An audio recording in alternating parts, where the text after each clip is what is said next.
This is my small dose recipe for the origami dripper.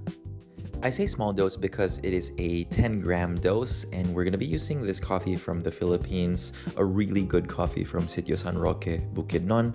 I'm gonna be grinding on a 5 on the ZP6, which is around a medium course.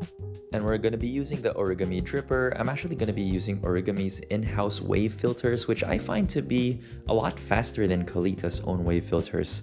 We're just going to give this a rinse, and what I like about the Origami is that the filter sits nicely and it doesn't ruffle.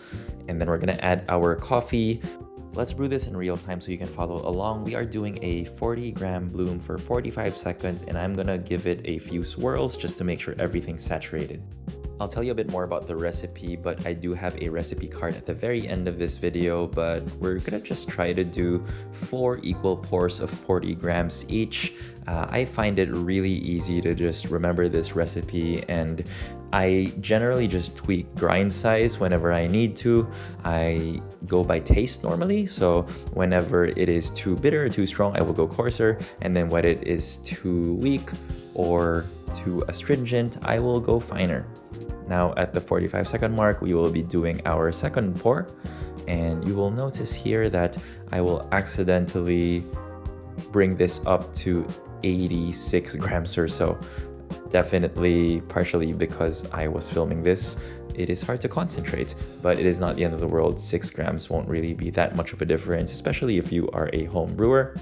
Now, because this is a medium coarse grind, you will see that it does drain quite quickly, and what I try to do is I wait until I see the top of the bed and water passes through before I do my next pour. I generally don't like recommending that, hey, you need to pour 2 and pour 3 at certain timings.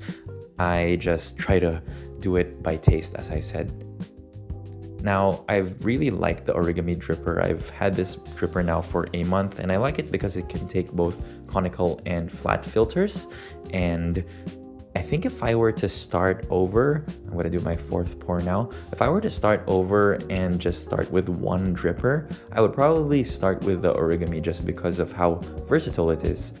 Even as I say this and I'm raving about this dripper, the main feature for me here is that it can take many different filters, and if you've brewed for a while, you will know that filters impact brewing more than drippers do.